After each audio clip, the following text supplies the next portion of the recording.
Exercise 2.5 class 9th question 15 give expression for length and breadth if area of rectangle.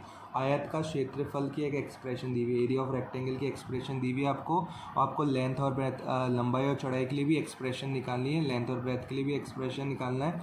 हमें पता है rectangle के area का formula होता है लेंथ इंटू ब्रेथ, आयत के क्षेत्रफल का सूत्र होता है लेंथ इंटू ब्रेथ। तो देखो हमें जो एक्सप्रेशन दी हुई है ना, ये जो एक्सप्रेशन गिवन करी हुई हमें रेक्टेंगल की, हमें इसका फैक्टराइज, इसका गुणनखंड करना है। गुणनखंड करने के लिए हम स्प्लिटिंग द मिडिल पर मध्य पद को विभक्त करना या ट्रायल मेथड, दो तरीके हमने सीखे थे पिछली एक्सरसाइज के अंदर।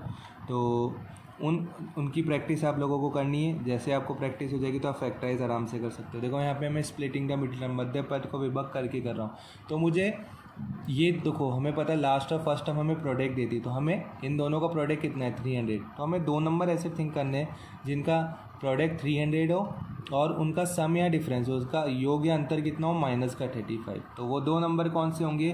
देखिए टेबल अगर आपको आती तो आप स्प्लिटिंग द मिडिल टर्म बहुत ईजी वे में कर सकते हो। तो इसके लिए आपको एक टेबल आना बहुत ज़रूरी है। तो वो दो टर्म्स कौन कौन सी होगी? वो दो टर्म्स है आपके 20 और 15। देखिए 20 और 15 है ना। देखिए हमने 20 और 15 सोचा, 20 और 15 का प्रोडक्ट होता है कितना 300। और हमें पता है प्रोडक्ट के केस में जब दोनों सेम साइन के होंगे तभी प्लस आना पॉसिबल है। तो 20 और 15 या तो दोनों पॉजिटिव होंगे या दोनों नेगेटिव होंगे, तभी ये पॉसिबल है कि प्लस का 300 आए।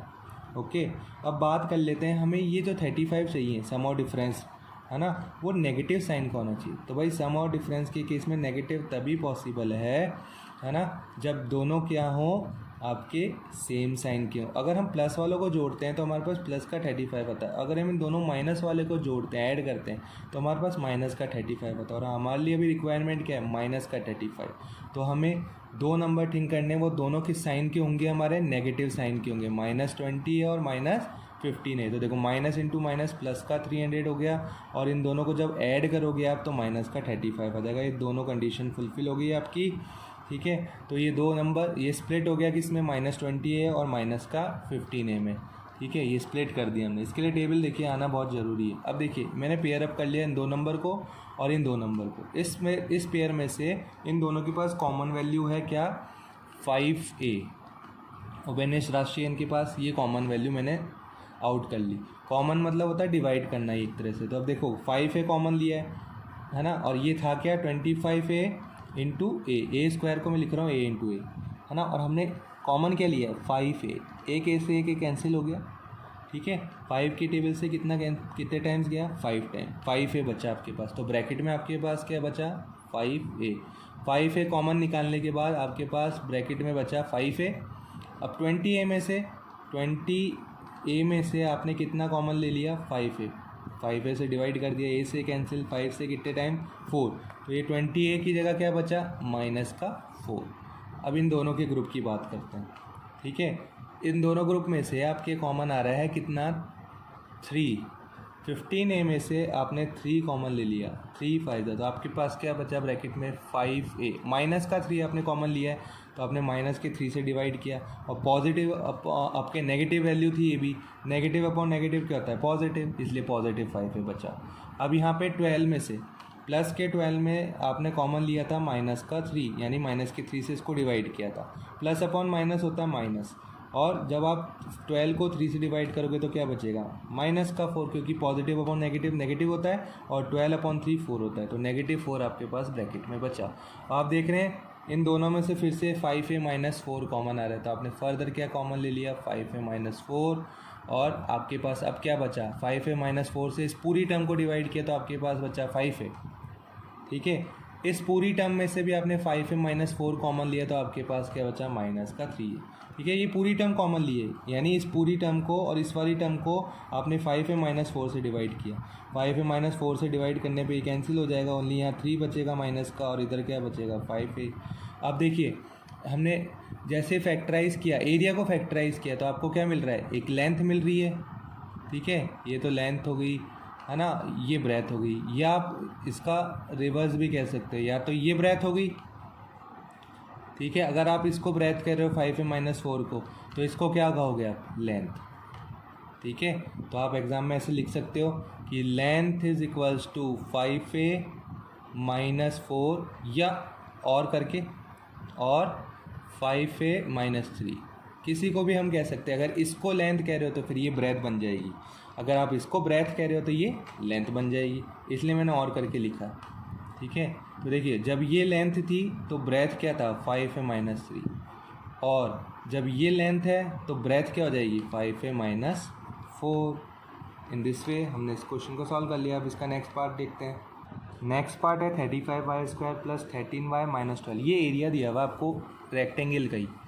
ठीक है, फॉर्मूला होता है आयत के एरिया का ऑफ रेक्टेंगल का, आयत के क्षेत्रफल का फॉर्मूला होता है लेंथ, लंबाई इंटू चौड़ाई, length into breadth, area of rectangle.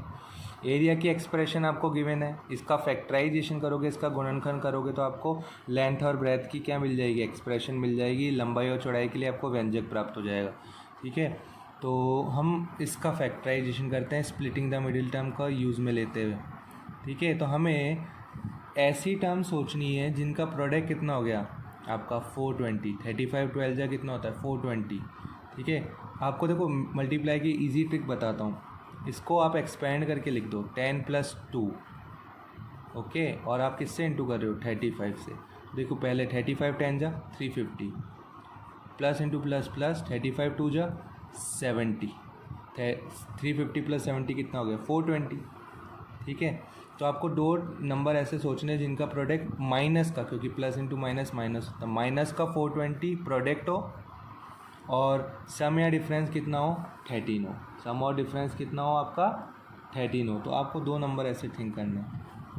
Okay, तो वो दो नंबर कौन कौन से हैं, देखिए दो नंबर आपके कौन कौन से हैं 28, और इसके लिए टेबल आना आपको बहुत ज़रूरी है, टेबल आएगी तभी आप फटाफट कर पाओगे स्प्लिटिंग द मिडिल टर्म।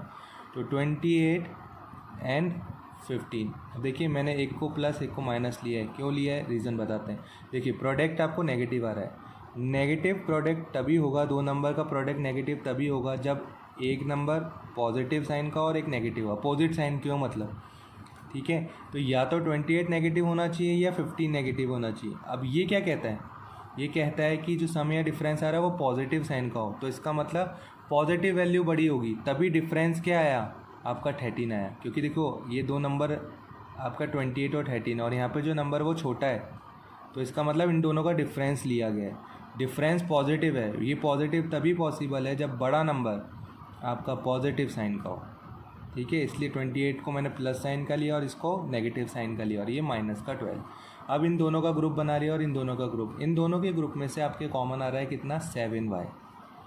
ठीक है, 35y² को डिवाइड किया तो यहाँ बचेगा आपका 5y, प्लस 28y को 7y से डिवाइड किया, 7 4 जा 28, और y से y कैंसिल हो गया, माइनस कॉमन लिया, इधर आपकी कॉमन क्या रहा है 3। ठीक है, 15y को आपने डिवाइड किया 3 से, तो ये बचा आपका 5y, minus upon minus plus, और 12 को आपने 3 से डिवाइड किया तो आपके पास +4। अब दोनों फर्दर फिर से कॉमन आ रहा है आपका 5y + 4, और इधर क्या बचा आपका 5y + 4 से डिवाइड करने पे ये 7y बचा, और इधर माइनस का 3 बचा।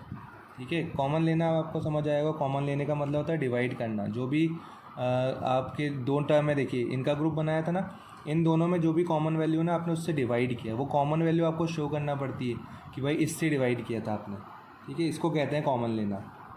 जैसे आपको करके एक बार बता ही देता हूँ। देखिए हमने क्या किया था, यहाँ देखा कि भैया ना इनका फैक्टर क्या हो रहा था, इसका फैक्टर हो रहा था 7 × 4, इसका 7 × 5 है ना, और इसका फैक्टर था y × y, और ये था y। तो दोनों के देखिए फैक्टर करके एक बार बता देता हूँ।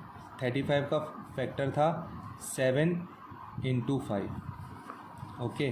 28 का फैक्टर था 7 × 4, इसके पास था y², तो y के फैक्टर थे y × y, और इसके पास था y। अब देखिए कॉमन क्या क्या है, नंबर में तो 7 और वेरिएबल में 1 टाइम y, तो this is called common value. 7y common value थी, तो मतलब ये आप क्या कर रहे हैं, कॉमन ले रहे हैं। कॉमन ले रहे हैं मतलब इन दोनों को 7y से डिवाइड कर रहे हैं, ओके। यानी इसको आप रेशियो में कन्वर्ट कर रहे हो एक तरह से। ठीक है, रेशियो क्या होता है, आप कॉमन फैक्टर हटा दे तो जो भी वैल्यू बचती है वो रेशियो कहलाता है। तो अब इसके पास क्या बचा 5y। ठीक है, इसका रेशियो कितना आ गया 5y। ठीक है, और इसका रेशियो कितना आ गया, यहाँ देखिए इसके पास क्या बचा था 4, और दोनों पॉजिटिव वैल्यू हैं, तो यहाँ पे ये भी प्लस का, ये भी प्लस का बचा। ठीक है, अब इनकी बात करें, इधर देखिए इनमें से आपने क्या कॉमन लिया है, फैक्टर देखें पहले तो देखो नेगेटिव साइन है, 3 इंटू 5 15 का फैक्टर कर दिया और वाई वाई रहेगा। इधर आपने ये नेगेटिव वैल्यू है 3 इंटू 4। अब बात करते हैं नंबर में क्या क्या कॉमन है, माइनस का 3, ये माइनस साइन भी कॉमन है, 3 भी कॉमन है, तो आपने माइनस का 3 इसलिए बाहर लिया है। ठीक है, कॉमन ले लिया। अब आपने माइनस के 3 से इसको डिवाइड किया, तो देखिए इसका मतलब आपने -3 क्या करा, कॉमन ले लिया, तो अब आपके इसके पास क्या बचा, पॉजिटिव 5y तो बचा। ये देखिए पॉजिटिव 5y तो बचा। यहाँ देखिए यहाँ क्या बचा, -3y आपने कॉमन हटा दिया, डिवाइड कर दिया, तो ओनली क्या बचा, पॉजिटिव 4 ही तो बचा। ठीक है, इसको कहते हैं कॉमन लेना, डिवाइड करना। और कॉमन वही आप जब कॉमन वैल्यू आप निकाल देते हो ना, तो कुछ रेशियो बचता है आपके पास, तो ये एक तरह से आप कह सकते हो रेशियो बचा है इनका। Okay, thank you.